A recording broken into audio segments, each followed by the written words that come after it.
चिंतामणि पार्श्वनाथ भगवान की, देवादिदेव शासनायक भगवान महावीर स्वामी की, आचार्य भगवंत कुंद कुंद स्वामी की, आचार्य भगवंत विराट सागर जी महाराज की, आचार्य भगवंत विशुद्ध सागर जी महाराज की, मम दीक्षा शिक्षा दाता 108 विभव सागर जी महाराज की, द्वादशांग जिनवाणी माता की, परम पूज्य कुमार सिद्ध श्री माता श्री की जय। प्रिय बंधुओं, कर्म करना है, लेकिन कर्म काटने के लिए कर्म करना है। दीपक जी ध्यान दीजिएगा, कर्म करना है, कर्म काटने के लिए कर्म करना है। कर्म कलंक बन जाए ऐसा कर्म हमें नहीं करना। सदा इस बात का यदि ध्यान रख के पुरुषार्थ करेंगे तो आपके जीवन में कभी भी कर्म कलंक बन करके नहीं आएगा।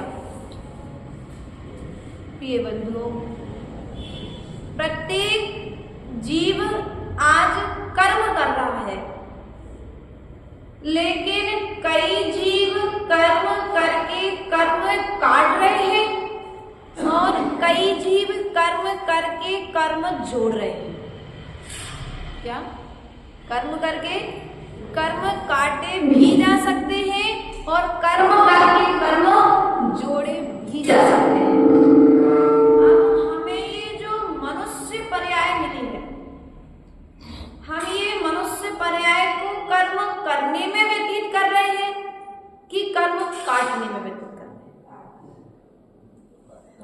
यदि आपके जो 6 आवश्यक बताए गए हैं उन 6 आवश्यकों को करके आप कर्म कर रहे हैं तो कर्म कट जाएंगे, वरना तुरंत गति का जीव भी कर्म करके अपना पेट भर रहा है, लेकिन उसका कर्म कट नहीं रहा है क्योंकि वह बुद्धि पूर्वक क्रिया नहीं कर रहा है। बुद्धि पूर्वक की गई क्रिया, विवेक पूर्वक किया गया कार्य तुम्हारे इस भाव के कर्मों को भी काटता है और अनादि कार्य से जो जीव ने कर्म किए हैं उन कर्मों को भी काटता है और आगे आने वाला जो कर्म है उस कर्म को भी काट देता है। इसलिए पुरुषार्थ करिए अपने जीवन में। यदि कभी कोई अशुभ कर्म का उदय आता है तो उस अशुभ कर्म से डरिए मत। श्रीमती दीपक जी ध्यान दीजिए, अशुभ कर्म से डरना मत, क्योंकि उस अशुभ कर्मों को भोगने वाले हम पहले नहीं हैं। हमसे भी महान महान जो महापुरुष हुए हैं वे महापुरुष ऐसे कर्मों को भोग चुके हैं और भोग करके उस कर्म का क्षय करके विश्वविद्यालय में जाकर के विराजमान हो गए। अर्थात ये जो मनुष्य पर्याय मिली है हमें कर्मों से डरने के लिए नहीं मिली है, कर्मों को काटने के लिए मिली है। आप सामना करिए, क्योंकि जो दुख तुम्हारे जीवन में आए हैं वह दुख किसी दूसरे ने नहीं दिया है, तुम्हारे द्वारा बोया गया बीज ही तुम्हारे सामने में फल रूप में परिवर्तित हुआ है। डरिए मत। जब कर्मों को दया आए तो अपनी बुद्धि को बदलने का प्रयास करिए, अपने विवेक को जागृत करिए। एक व्यक्ति जंगल में बढ़िया मस्ती में चला जा रहा है, लेकिन जैसे ही उसे दूसरे साथी ने कहा कि भाई शेर की आवाज आ रही है, अब क्या करेगा भैया? बालू भैया, आप रास्ते में जा रहे हैं और रास्ते में अभी तक आपको यह ज्ञात नहीं था कि इस जंगल में शेर है, या ज्ञात था शेर है लेकिन फिर भी उतना डर नहीं था। लेकिन जो साथ में मित्र चल रहा है उस मित्र ने कह दिया कि भैया शेर की आवाज आ रही है, अब क्या करोगे आप? सावधान। अब आप उस जो मुसीबत सामने आने वाली है उस मुसीबत का सामना करने के लिए अपने आप को तैयार, बचने का पुरुषार्थ करने लगेंगे कि किस प्रकार से इस मुसीबत से निकला जाए। लेकिन आज स्थिति क्या है? व्यक्ति के सामने मुसीबत तो आती है और व्यक्ति उस मुसीबत को विवेक पूर्वक हल नहीं करता है, मूर्खता पूर्वक उस कार्य संपन्न करता है तो वो जो विपत्ति आई है वह विपत्ति और ज्यादा दुख दे करके चली जाती है। अर्थात तुम्हारे जीवन में यदि अशुभ कर्म का उदय आया है तो बुद्धि को बदलने का प्रयास करिए, ना कि बदला लेने का प्रयास करिए। हम बदलने का प्रयास नहीं करते, हम बदला लेने की तैयारी करते हैं। ध्यान रखना है, क्योंकि हम कर्मों से छूटने के लिए आए हैं। हमें संसार को छोड़ना है, हमें संसार के दुखों से बचना है। तो संसार के दुखों से बचने का उपाय क्या है? संसार के दुखों से बचने का उपाय है रानी चेला का जीवन हमारे लिए साक्षात उदाहरण है। अपने राजमहल में रानी चेला विश्राम कर रही है और विश्राम करते करते उसकी रजाई के बाहर हाथ निकल गया, और जब रजाई के बाहर हाथ निकल गया तो जो खिड़की खुली थी उस खिड़की से शीत का मौसम था, हवा आ रही थी। उस शीत की हवा को ध्यान में रखते हुए राजा श्रेणिक की नींद खुल गई। तो उन्होंने कहा, रानी चेला को ठंड लग रही है, मैं इस खिड़की को बंद। श्रेणिक तो खिड़की को बंद करने उठा था, रानी चेला के मुख से इतने में निकल गया कि उनका क्या हुआ। क्या निकल गया मुख से? उनका। अब राजा श्रेणिक जो अभी तक अपनी पत्नी के विषय में अच्छा विचार कर रहे हैं, अब वे विचार करने लगे कि मेरी पत्नी मेरे अलावा अन्य किसी को प्रेम करती है, अर्थात मेरे अलावा स्वप्न में किसका विचार कर रही है। राजा था, तत्काल तलवार खींच ली, लेकिन पुण्य का उदय साथ था चेला के। तो चेला तो सो रही थी, उन्होंने कहा मैं सुबह विचार करूंगा। और नींद तो आने वाली थी नहीं, क्योंकि पति के लिए सबसे बड़ा दुख होता है उसकी पत्नी यदि उससे ज्यादा किसी दूसरे को प्रेम करे। ये स्थिति पत्नी के साथ में होती है। अब प्रातःकालीन वेला में राजा राजमहल में है, रानी चेला राजा के पास पहुंचती है, मंदिर चलने के लिए निवेदन करती है। मंदिर जाते हैं, दोनों जिनालय की वंदना करके आते हैं, और जिनालय की वंदना करके आने के बाद रानी चेला कहती, आज क्या बात है, आप बड़े दुखी दिख रहे हैं, कुछ गलती हो गई क्या? राजा श्रेणिक चुप रहते हैं। अब कहे तो कैसे कहे। बड़े देर तक रानी चेला ने उनसे पूछा। रानी चेला के बार बार पूछने के पश्चात आक्रोश में आकर के श्रेणिक ने जो रात में जो विचार किया था वो सब रानी चेला से कह दिया।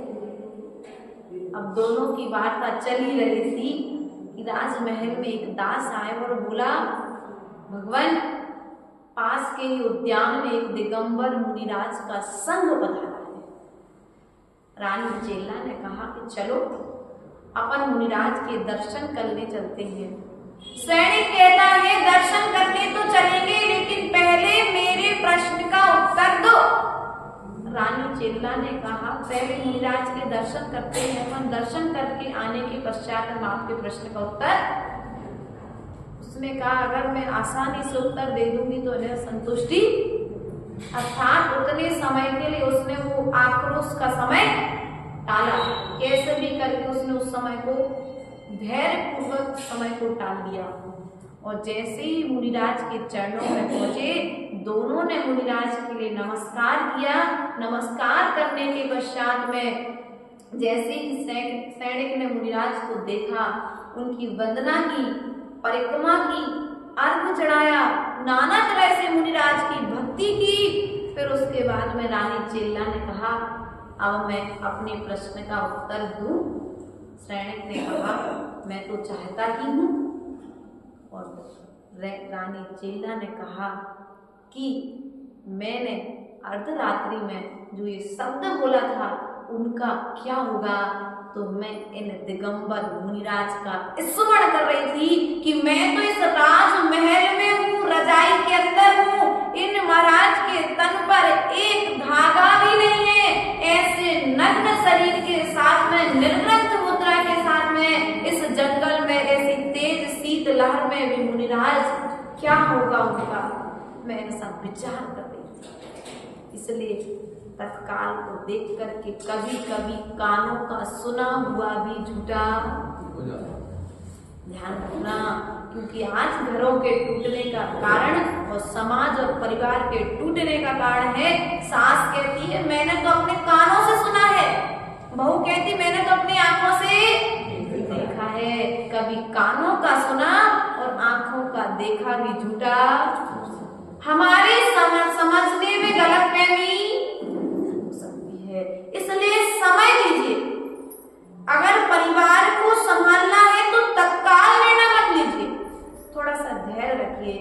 यदि वह मैना सुंदरी धैर्य न रखती, भैया पंडित जी साहब अन्यथा कहे तो बता देना, वह मैना सुंदरी यदि धैर्य न रखती तो फिर धर्म की महिमा भी आज जा रही है। धर्म की सच्ची महिमा का ज्ञान कराने के लिए मैना सुंदरी ने सिद्ध चक्र विधान किया, अर्थात अपने पिता की अवज्ञा नहीं की। उसने आज की जो बहनें हैं उन बहनों के लिए संदेश दिया है कि तुम अपने माता पिता पर इतना विश्वास रखो जितना विश्वास मैंने अपने माता पिता पर रखा है। एक कर्तव्य का पाठ, दूसरी शिक्षा सिद्धांत। आप अपने सिद्धांत पर विश्वास रखिए, अर्थात अपने भाग्य पर विश्वास रखिए। यदि आपका भाग्य अच्छा है तो जो उसके लिए कौड़ीपति दिया गया था वही कामदेव के समान। लेकिन आज स्थिति क्या है? स्थिति जो निर्णय माता पिता को लेना चाहिए वो निर्णय बच्चे पहले से, परिवार की व्यवस्थाएं नहीं, बच्चे यदि कर्तव्यनिष्ठ बनेंगे। इसलिए पूर्व के समय में शिक्षा गुरुजनों के पास जाकर के दी जाती थी। जो पुरुष वर्ग होता था वो मुनिराजों के पास रह करके शिक्षा ग्रहण करते थे, और व्रती विद्यालय होते थे, गुरुकुल खोलते थे। जो बहनें होती थी उनके लिए आर्यका माता जी, ब्रह्मचारिणी आदि जो होते थे वे शिक्षा ग्रहण कराते थे। क्योंकि आचरणशील व्यक्ति यदि शिक्षा देगा तो आचरण बढ़ेगा, और आचरणहीन व्यक्ति से यदि शिक्षा ली जाएगी तो वह आचरणहीनता को जन्म देगी। इसलिए हमारा आपसे नम्र निवेदन है कि धैर्य रखिए। धैर्य का पाठ अपने बच्चों को सिखाना है तो मैना सुंदरी का चरित्र सुनाइए।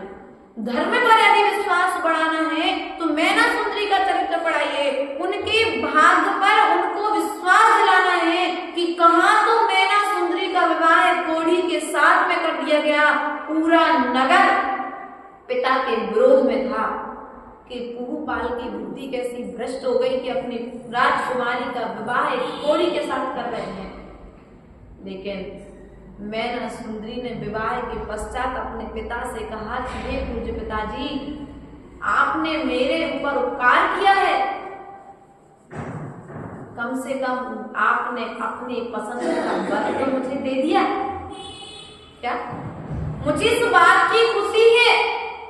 ये दुनिया, ये समाज के लोग, ये नगर के लोग जो कहते हैं इस पर आप दुखी मत होइए। अब पिता का धैर्य भी टूट गया कि मैंने अपनी बेटी के साथ गलत।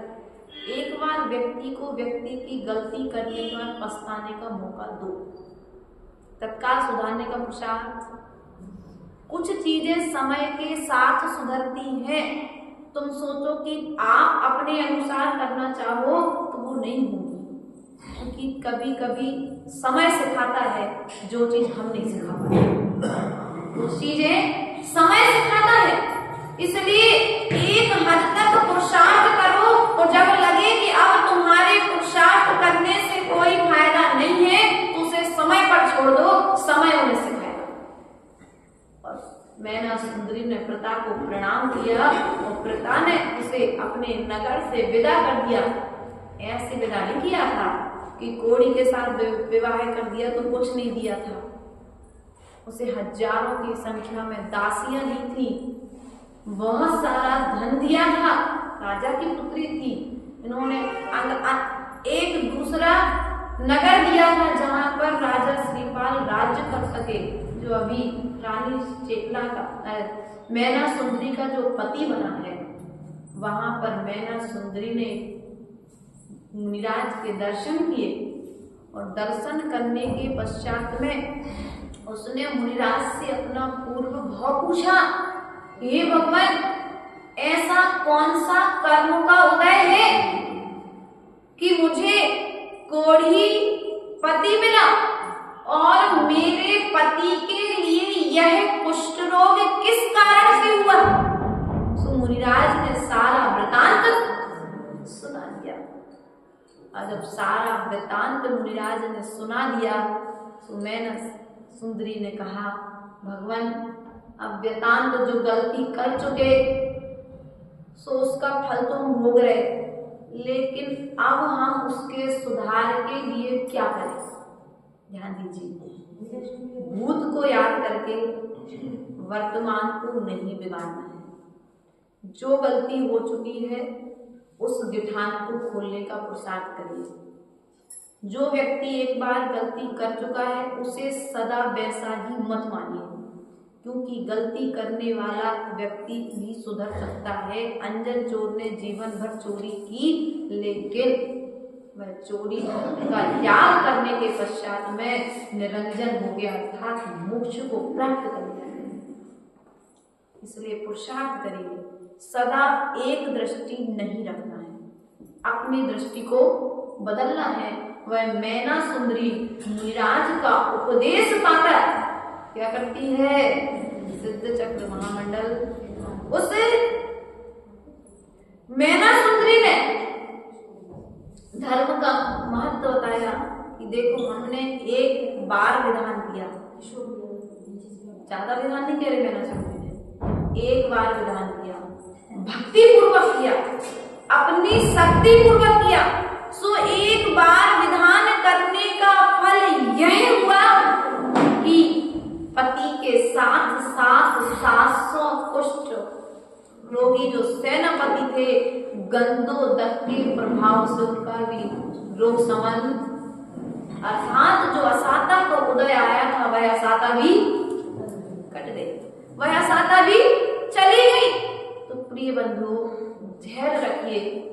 दुख के उदय में, अशुभ कर्म के उदय में घबराइए मत।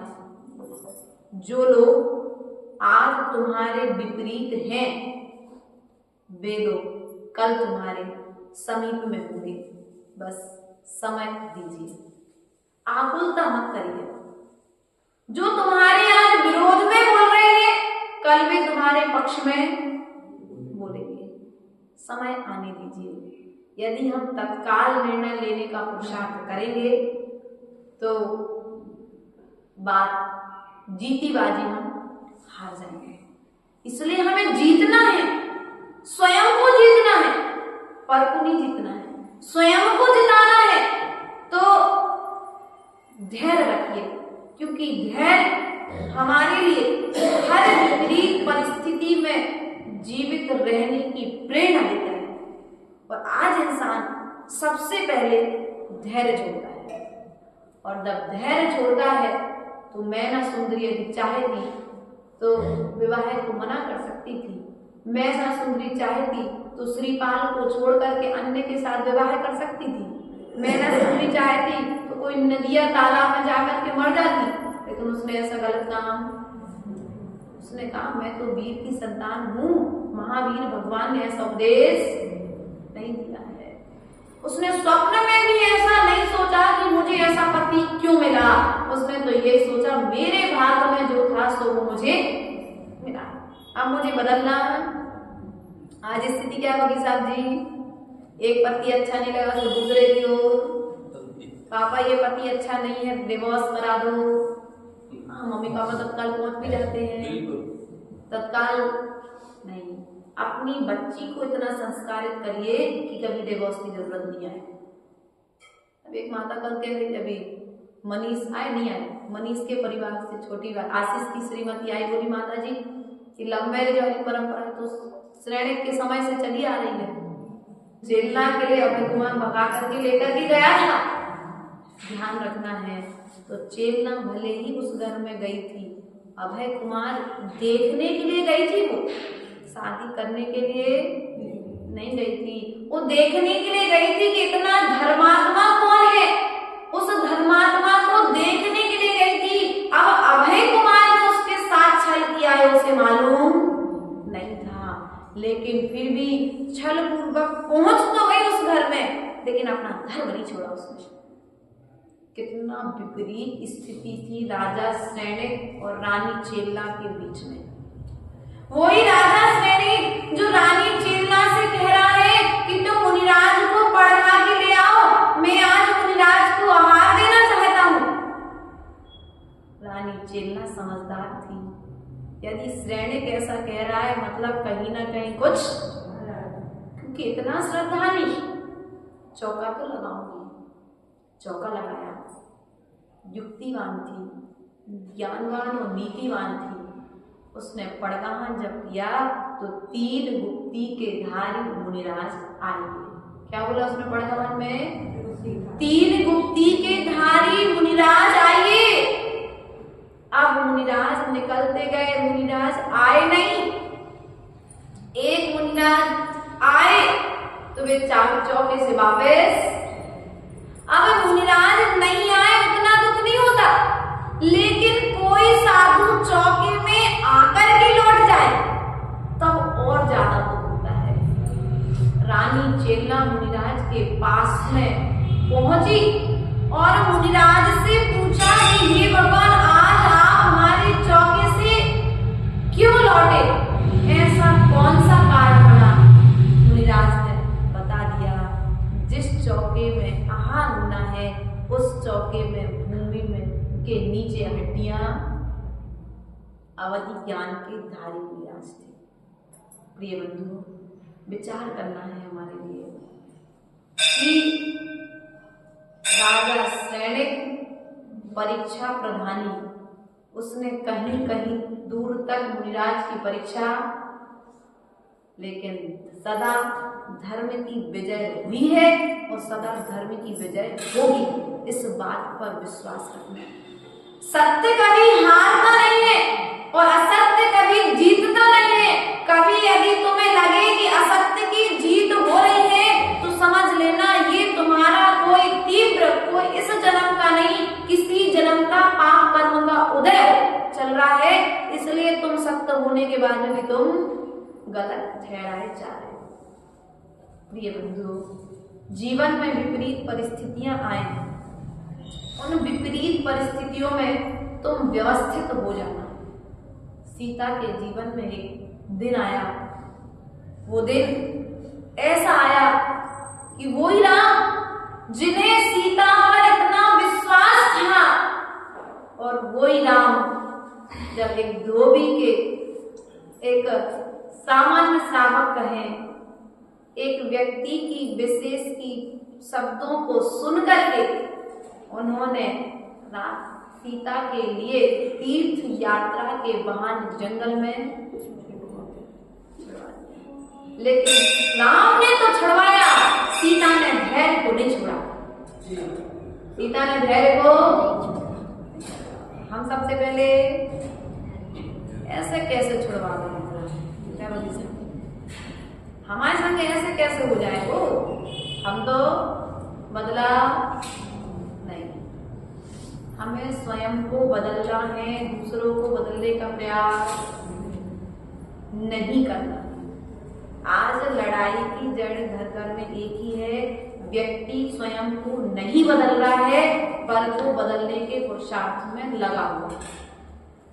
प्रत्येक वो छोटा सा बच्चा जो अभी घर में जन्म लिया है, जो थोड़ा सा चलने लायक, थोड़ा सा बोलने लायक होता है, और हम तो कहते हैं गोदी में भी जो बच्चा होता है वो ये सोचता है कि इस परिवार में जितने लोग हैं वे सब मुझे चाहे।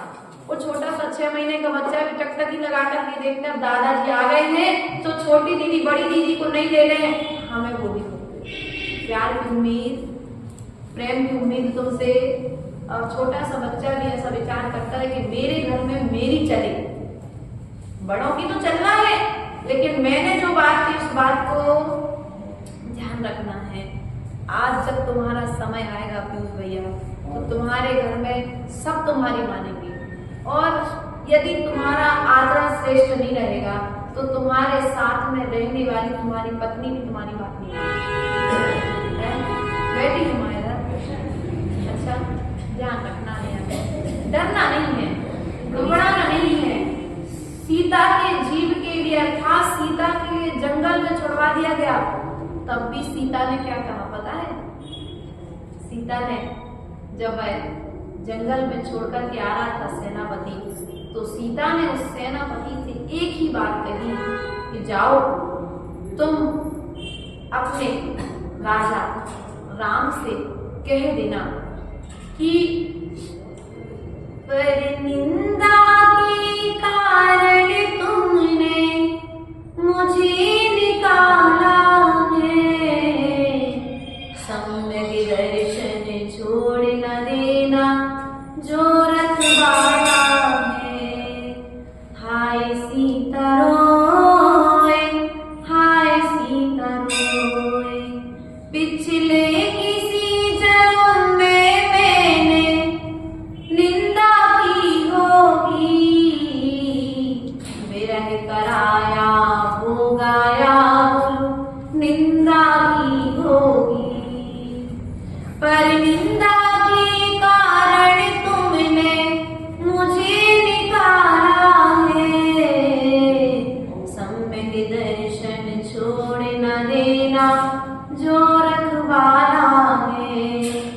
हाय सीता रोए, हाय सीता रोए, रोती जा रही है, लेकिन धर्म को छोड़ने के लिए उसने कहा कि तुमने मुझे छोड़ दिया है राम, इसमें कोई दोष नहीं है, मैंने ही कोई पाप कर्म किया होगा। आज की माताएं क्या करेंगी? हमारी तो कोई गलती, हमारी मोड़ी तो बिल्कुल सीधी है, हमारी मोड़ा की कोई गलती।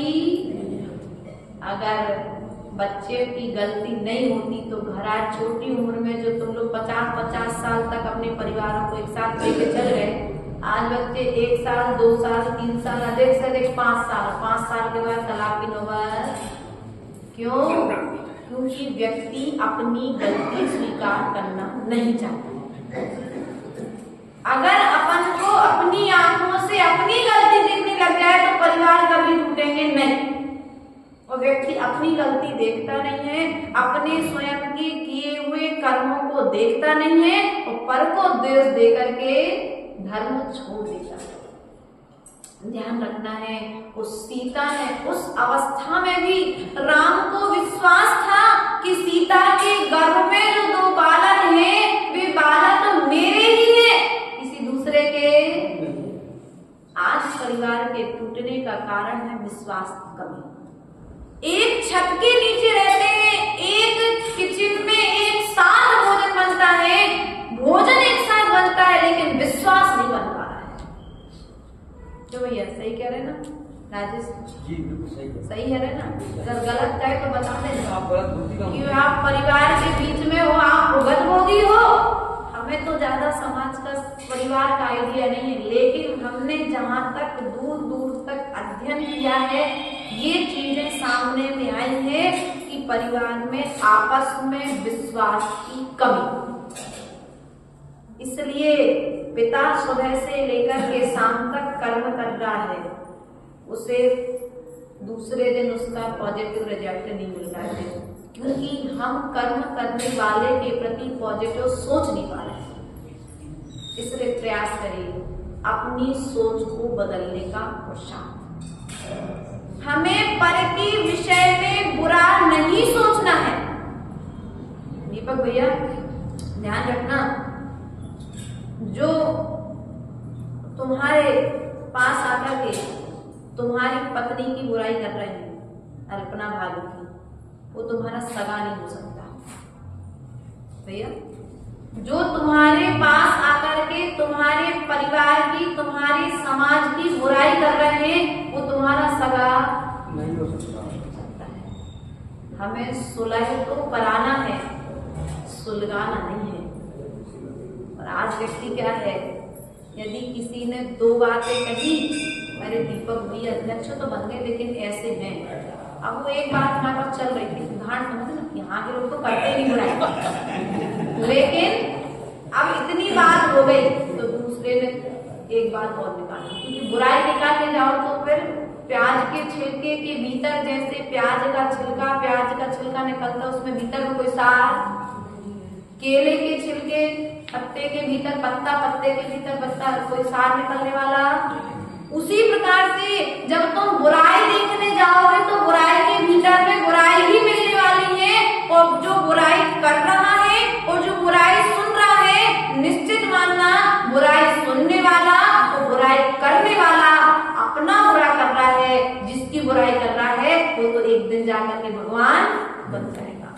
इसलिए बुराई करने से बचो, अर्थात परिवारों को और समाज को एक करने का पुरुषार्थ करो। देखो हमने ऐसा देखा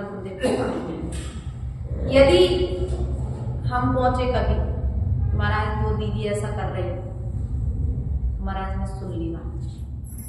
अब महाराज दूसरे दिन वो दीदी पहुंची कि महाराज वो दीदी ऐसा कर रही, दो लोग हो गए महाराज के पास। अब तीसरे दिन महाराज तुम लोग हम लोगों से कुछ नहीं कहेंगे, और जो जिस तीसरे की शिकायत है उससे भी कुछ नहीं कहेंगे, अब उसके गुणानुवाद कहना चालू करेंगे। क्या करेंगे? अब उसकी प्रशंसा, क्योंकि हो सकता है उसके भीतर में 99 गुण हो, वो एक बुराई हो। क्या 99 गुण हो और एक बुराई हो, तो 99 गुण यदि हैं तो एक बुराई के मायने। लेकिन हमारी स्थिति क्या है कि वो हम 99 गुणों को तो भूल जाते हैं, और एक बुराई को लेकर के व्यक्ति को नीचा दिखाना चालू कर देते हैं, और हम अपना उत्कर्ष, अपनी उन्नति अपने हाथ से, उन्नति का रास्ता अपने हाथ से स्वयं बंद कर देते हैं। तो यदि कहीं किसी पर कहीं पर किसी की लड़ाई झगड़ा है, एक एग्जाम्पल लीजिए, आपके समाज में एक जगह पर झगड़ा हुआ, सास बहू का झगड़ा हो गया। अब पीछे में क्या नाम भाभी का? दिव्या भाभी। दिव्या भाभी के पास में वो सुबह से सासू माँ भी बैठती थी और बहू भी बैठती थी। तो अब दिव्या भाभी काम क्या करेंगी? या तो सुलझाएंगी या सुलझाएंगी। नहीं, दो काम कर सकते, आपके हाथ में है, तरीके बता रहे आप, या तो सुलझा लो या सुलझा लो। अब सुलझाना है, अरे यार सही कह रही, तुम्हारी बहू तुम ऐसी बात तुम्हारे बारे में कह रही थी, अब बहू है तो तुम्हारी सास अब तो बैठी तुम्हें बुराई कर देगी, सुलझा दिया तुमने, आगे और लगा। अगर चाहते नहीं यार, अभी बैठी थी तुम्हारी माँ तुम्हारी बहुत प्रशंसा कर रही थी, वो तो कह रही थी पता नहीं कैसे हम लोग की कभी लड़ाई नहीं होती, कैसे तुम्हारी बहुत तारीफ कर रही थी, बहू इतना काम करती है। अब बहू आए तो बहू अगर तुम्हें कुछ दो शब्द अच्छे बोल दो, तब दोनों घर में जाएंगे और प्रेम से काम। अगर सुलझा दिया तो आग बढ़ जाएगी, और सुलझा दिया तो मैत्री। इसलिए सुलझाने का प्रयास करना है, सुलझाने का पुरुषार्थ करना है, हमें सुलझाने का पुरुषार्थ नहीं करना है। आज व्यक्ति स्वयं दूसरे को उलझा करके स्वयं फंस रहा है। कई बार ऐसा होता है, व्यक्ति दूसरे के लिए जाल डालता है और स्वयं उस जाल में फंस जाता है। इसलिए ना जाल डालिए और ना जाल में फंसिए। अपने कर्म करते समय कर्म पर ध्यान दीजिए। कर्म करते हुए भी हमारे कर्म की निर्जरा हो सके, ऐसा विचार करिए। हमारे संबंध ना टूटे, क्या संबंध ना टूटे और बंधन खुल जाए, ऐसा कार्य करना चाहिए। हम क्या कर रहे हैं? समाज से संबंध टूटे भी ना और हमारी कर्म की निर्जरा हो जाए। सो आपसे भी संबंध बना हुआ है और हमारे व्रतों से भी हमारा संबंध बना हुआ है। सो कर्म की निर्जरा, लेकिन व्यक्ति संबंधों को निभाने के चक्कर में बंधनों को बांध रहा है, बंधनों को खोल नहीं पा रहा है। बल्कि मनुष्य पर्याय हमें बंधनों को खोलने के लिए मिली थी, गिठानों को खोलने के लिए मिली थी, लेकिन हम गिठान पर गिठान बांधते जा रहे हैं। और जब गिठान पर गिठान बांधते जा रहे हो तो खोलोगे कहाँ? ये मनुष्य पर्याय ही तो मात्र विधि है जिसमें गिठाने खोली जा सकती हैं। पुरुषार्थ करिए। वह सौधर्मेंद्र, कल मुझसे माता पूछ रहे थे, प्रश्न आया था यहाँ से कि माता जी आदि पुराण में भगवान के पंचकल्याणक प्रतिष्ठा आदि की बहुत महिमा आई है, तो क्या सच में ऐसा होता है? यदि सच में ऐसा नहीं होता तो फिर आचार्य भगवंत जिन स्वामी लिखते ही क्यों? अर्थात उसमें आचार्य भगवंत जिनसेन स्वामी ने लिख दिया कि जो जिनेंद्र भगवान के लिए अपने मस्तिष्क पर विराजमान करता है, सौ धर्म इंद्र एक दिन अपने मस्तिष्क पर उन्हें विराजमान करता है। क्या करता है? 100 धर्म इंद्रों ने अपने मस्तिष्क पर बैठाता है। जो भगवान के चरणों में भक्ति करता है, 100 धर्म इंद्र एक दिन उनके आंगन में भक्ति करता है। 100 धर्म इंद्र था तो वह भविष्य का भगवान जो भगवान के लिए छत्र लगाता है, एक दिन उसके ऊपर में भी 3 लोक की विजय का छत्र लगता है। जो भगवान को सिंहासन पर विराजमान करता है, एक दिन समूह शरण में भी उसे भी सिंहासन लग जाता है। जो भगवान की पूजन करता है, श्रेष्ठ देव उसकी भी पूजा करते हैं। ध्यान रखना है, जो भगवान के जिनालय में बिना चप्पल पहने आता है, ध्यान रखना, ये प्रमाण है आदि पुराण के दूसरे भाग का, निकाल के दे दे कि शंका नहीं करना, श्रद्धान करना। उसमें स्पष्ट आया है, जो भगवान के मंदिर बिना चप्पल पहने आता है, एक दिन वह आता है उसके चरणों के नीचे स्वर्ण कमलों की रचना होती है। ध्यान रखना, इसलिए मंदिर जब आओ तो बिना चप्पल पहने, अभिषेक के वस्त्र पहन करके आए घर से, कीचड़ है तो चप्पल भी शुद्धि रही क्या? गाड़ी पे बैठ करके हाथ देने आ गए, शुद्धि रही क्या?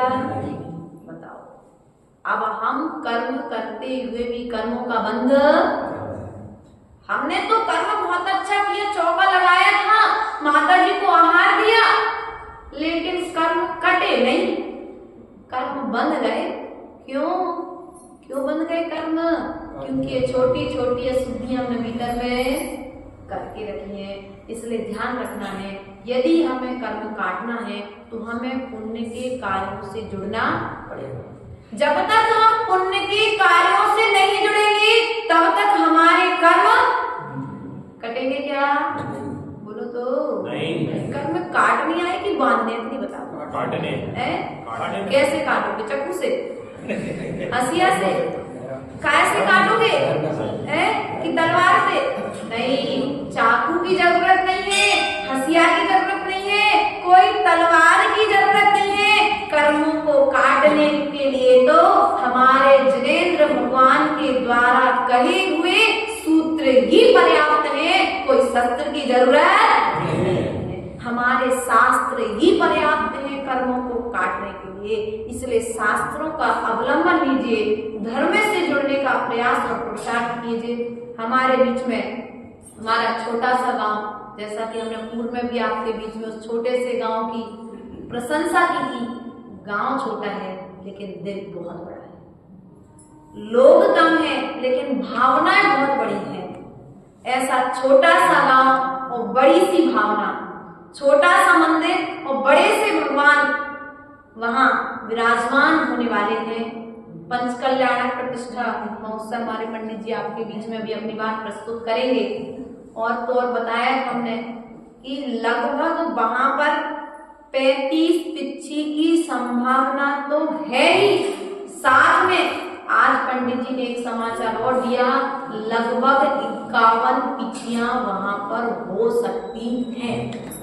ऐसी सौभाग्यशाली समाज हमारे बीच में आज यहाँ पर ये नवीन उम्र के आज बड़े बड़े लोग परेशान हैं कि नई पीढ़ी धर्म करने के लिए खड़ी हो, लेकिन वह आज उस छोटे से गांव में पूरी नई उम्र के बच्चे धर्म की प्रभावना को करने के लिए तत्पर हैं। अपना तन मन और धन सब समर्पित करके उस मंदिर को विशालता प्रदान करने जा रहे हैं। विशाल भावों के साथ में 51 पिछी वहां पर आने वाली है। लगभग 25 मार्च तक वहां पहुंच जाएंगे। इटारसी वाले ये माहौल देखने नहीं आएंगे। इटारसी का कार्यक्रम थोड़ी ना है, देखना ये समझना कदमों की दूरी हो सकती है, अगर दिलों की दूरी नहीं है तो कदमों की दूरी भी दूर नहीं लगती है। इसलिए गांव छोटा है लेकिन आप अपना दिल विशाल रखना और हमारी छोटी सी समाज का तन मन और धन जितना हो सके इनका उत्साह वर्धन करना। धन वालों की कमी नहीं है लेकिन उत्साह देने वालों की कमी, क्या उत्साह देने वालों की कमी है। और पूर्व में भी आपके बीच में आए थे और उन्होंने अपनी बात रखी थी, हमें ऐसी जानकारी मिली थी और आपने उनका पूर्व में भी उत्साह वर्धन किया था और आज भी आप इनका उत्साह वर्धन करेंगे।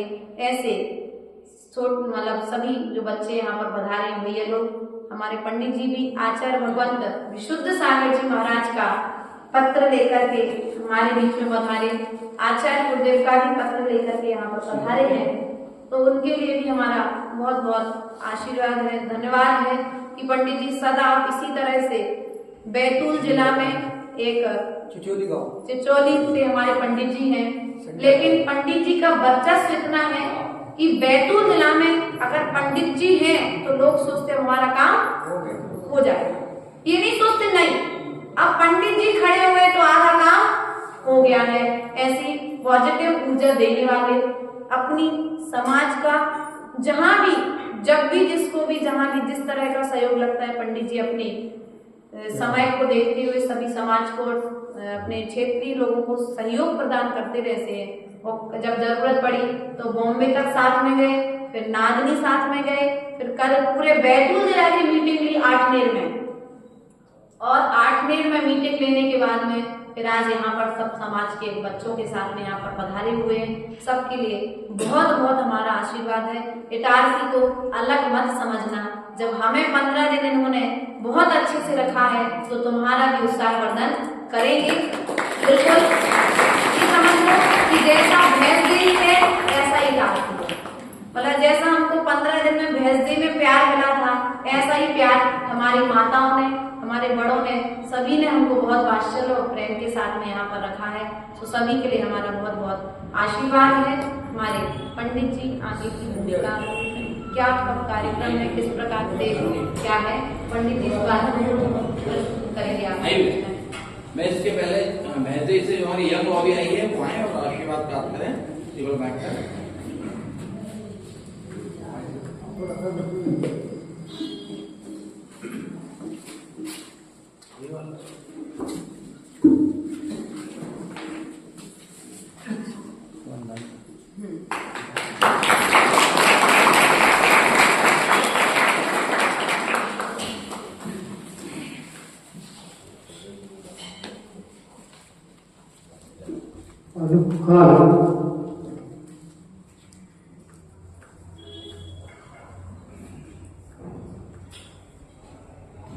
गुणरत्न भूषा विगतुषा सौम्य भावनि साकरा सदबोध भानु विभा विभासे दिग्चया सांवरा नियसीम सौख्य समूह मंडित योग खंडित रतिवरा कुरुवंतु मंगल मत देसे पार्श्वनाथ जिनेश्वरा। जिनालय के अतिशयकारी मूलनायक भगवान पार्श्वनाथ स्वामी की जय। वर्तमान शासनपति भगवान महावीर स्वामी की जय। आचार्य बद्ध देव स्वामी की जय। आचार्य परमेश्वर भगवान विद्यासागर जी महाराज की, आचार्य भगवान विशुद्ध सागर जी महाराज की, आचार्य परमेश्वर भगवान विभव सागर जी गुरुदेव की, साक्षात विराजमान जिनवाणी पुत्री आर्य का रत्न सिद्ध श्री माता जी की। कहते हैं ना कि नाम के साथ काम भी हुआ करता है। पहली बार हमने विचार किया कल आरंभ में कि आचार्य भगवान विभव सागर जी ने पूज्य माता जी का नाम सिद्ध श्री क्यों रखा? अभी तो सिद्ध बनी नहीं। सिद्ध मतलब जिनके कार्य काम सिद्ध हो चुके उनका नाम सिद्ध हुआ करता है।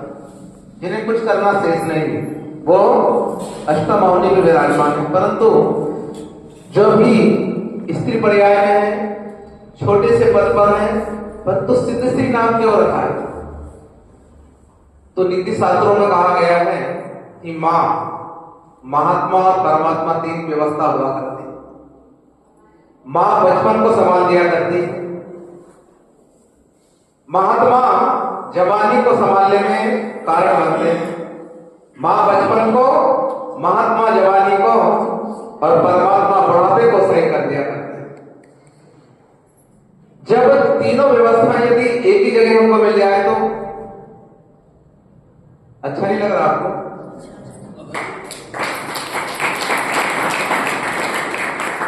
देखिए, मां का विकल्प दुनिया में कुछ हो नहीं सकता। मां तो मां है, मां जैसा कोई हो नहीं सकता। इसलिए आप मां भी है। एक मां तो अपने बेटे का पालन पोषण करती है, परंतु ये गुरु मां है, सारे विश्व की मां।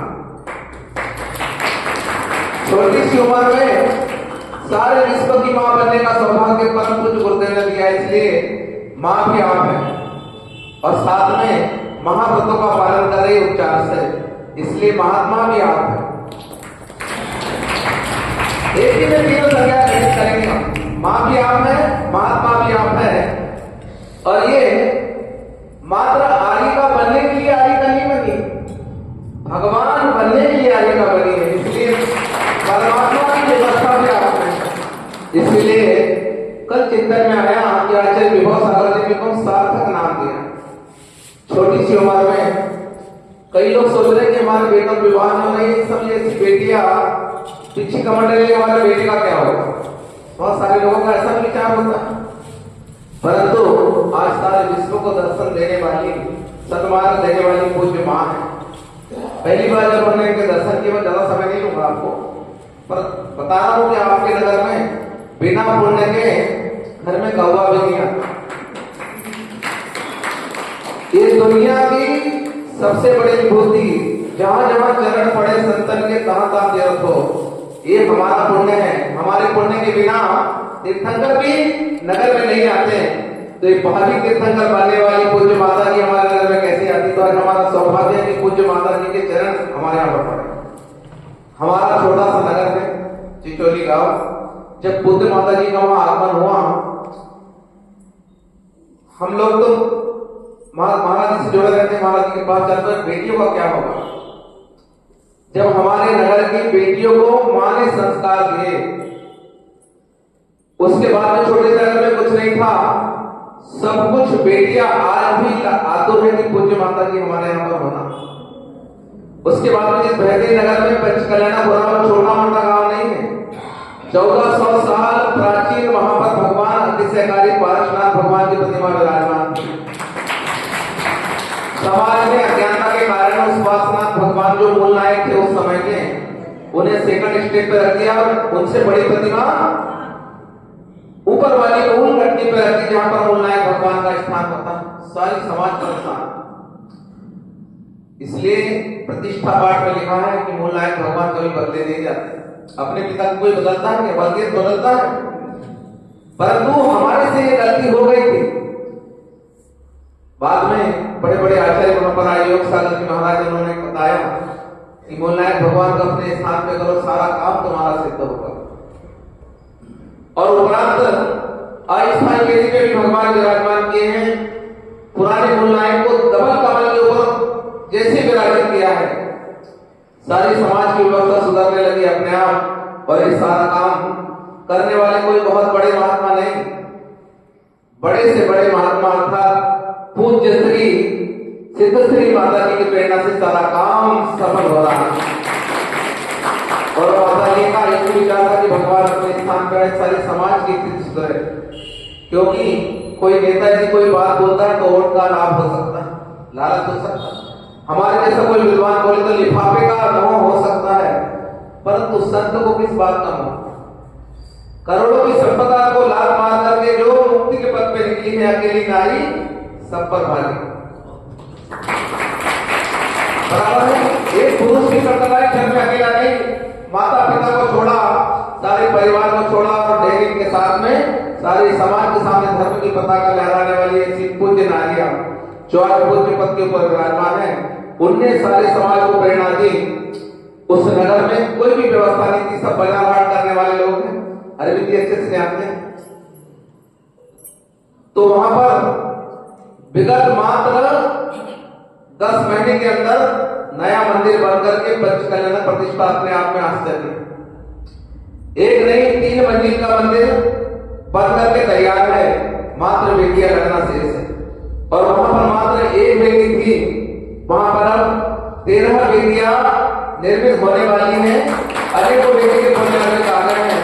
लगभग 101 भगवान वहां पर प्रतिष्ठित होंगे, एक तो नहीं 101 भगवान वहां पर प्रतिष्ठित होंगे।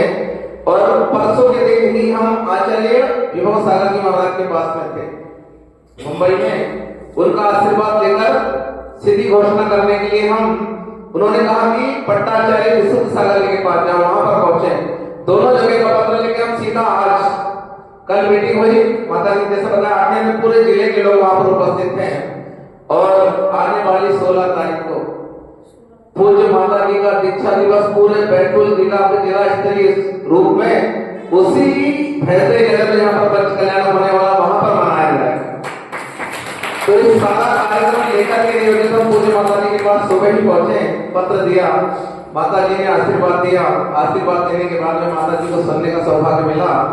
अब देखिए मंदिर भैरव का नहीं है, क्योंकि भगवान की वाणी पर प्रभु की बारिश के पानी पर प्रभु की वाणी में सबका अधिकार होता है।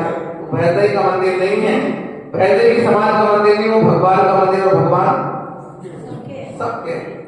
कोई ऐसा कह सकता कि भगवान में ना, सभी कह सकते कि भगवान हमारे हैं। जमीन पे लगे जिनके हम अलग कर सकते हैं कि जमीन तुम्हारी है, जमीन हम इनकी है, परंतु आसमान पे लगे जिनके कोई कह सकता कि आसमान इसका है, आसमान उसका। ऐसे भगवान सबके है। तो वही बात अपने समाज के बीच में शेयर कर रहा हूं कि पूरे विश्व में इकलौती जैन समाज ऐसी है जिसने किसी मंदिर पे कब्जा नहीं किया। हमारे मंदिर पे अनेकों लोगों ने कब्जा किया, सबको सामने स्थिति पता है पूरे देश की। इकलौती ऐसी समाज है जो 16,000 गौशालाओं में से 12,000 गौशालाओं का पालन करती वो अकेली जैन समाज। प्रतिशत के नीचे निवास करने पर भी 24% आयकर ईमानदारी के साथ देने वाली समाज हमारी जैन समाज है। हमारी इकलौती जैन समाज है जो बोली बोल करके लाखों रुपए दे करके पुण्य का सौभाग्य प्राप्त करती है, वो पूरे विश्व में इकलौती जैन समाज भारत की। तो आते हैं जहां पर चाह होती है वहां पर आप 2 मिनट में अपनी बात करता हूं। वहां पर पंच कल्याण प्रतिष्ठा महोत्सव 30 मार्च से 4 फरवरी तक आचार्य भगवान विभव सागर जी महाराज के सत्संग सानिध्य में संपन्न होगा, जिसमें पूज्य माता जी की प्रेरणा से जो कार्यक्रम हो रहा है, पूज्य माता जी विराजमान होगी। उसके बाद में आचार्य विशुद्ध सागर जी महाराज के संघ के 3 साधु, साथ में सुबह ही घोषणा हुई कि आचार्य विराट सागर जी महाराज की सबसे बड़ी शिष्या विशास्त्री माता जी जो अभी कलकत्ता में विराजमान है, पूरे संघ के साथ आने की पूर्ण संभावना उनकी उस अनुष्ठान में। विशास्त्री माता जी सब जानते हो, ऐसी विदुषी माता जी है। ऐसा भव्य पंच कल्याण प्रतिष्ठा महोत्सव वहां पर संपन्न होने वाला है। समाज छोटी है, उत्साह बहुत बड़ा है। हर जगह क्या होता है कि बड़े लोग कमेटी के पद पे बने रहते हैं, छोटे को आगे आने के लिए, सब जगह की समस्या है। परंतु इकलौती ऐसी प्रेरणा माता जी ने बताया कि यहाँ पर 35 साल से ऊपर कोई भी कार्यकर्ता नहीं, कोई 25 का, कोई 18, कोई 20 का, सारे भारत के अंदर उन्होंने जाकर के सहयोग से 3 मंजिला मंदिर तैयार किया है। अति शीघ्र बेहद शीघ्र होकर के पंच कल्याण प्रतिष्ठा संभव हो जाएगी। वहां पर वहां के समाज में सारे बच्चों को प्रेरणा दी, बच्चों का उत्साह बढ़ा, बच्चे सारे कार्य करता, कोई बड़ा नहीं दिखेगा आपको। इसके लिए आपके बीच में यहाँ पर वो आए हैं कि वहां पर 5 मेरू जी विराजमान होने वाले हैं, पंच मेरू की प्रतिमा। उसमें एक मेरू में कितने होते हैं भगवान? 16। तो 5 मेरू में 80। मैं 2 मिनट में अपनी बात पूरी कर रहा हूं। 80 गिरवी को वहां पर विराजमान होने वाले हैं। 5 मेरू 80 गिरधाम सब प्रतिमा जी को सब पूजा करते, तो 80 प्रतिमा जी वहां पर विराजमान होने वाली है। बहुत सारी प्रतिमाएं उसमें से बुक हो चुकी है। मात्र 21,000 रुपए के निशान राशि है एक प्रतिमा की। उसके अलावा कुछ विधियां वहां पर शेष हैं और पंच कल्याण प्रतिष्ठा में जो भी हम अपना सहयोग दे सकते हैं वो सहयोग दे करके वास्तव में बच्चों की हौसला अफजाई करेंगे। भर पेट वालों के घर में गुलाब जामुन के बड़े पकवान भी खिलाए तो काम की बात नहीं है, परंतु वास्तव में जहां पर आवश्यकता है वहां पर यदि हमने इनका सहयोग है तो वास्तव में जैन धर्म को आने वाले सैकड़ों साल तक के जीवित करने का पुण्य कमाए। क्योंकि हमारा माता जी ने भी बताया ना कि पुण्य जब उदय में आता है तो पुण्य से पुण्य कमाया जाता है। जैसे पैसे से पैसा कमाया जाता है, ऐसे पुण्य से पुण्य कमाया जाता है। आते हैं यहाँ की उदार समाज में उन बच्चों का सहयोग करके अपने धर्म को आगे बढ़ाएगी। इसी मंगल भावना के साथ सभी लोगों को हम पुनः धन्यवाद करते हैं।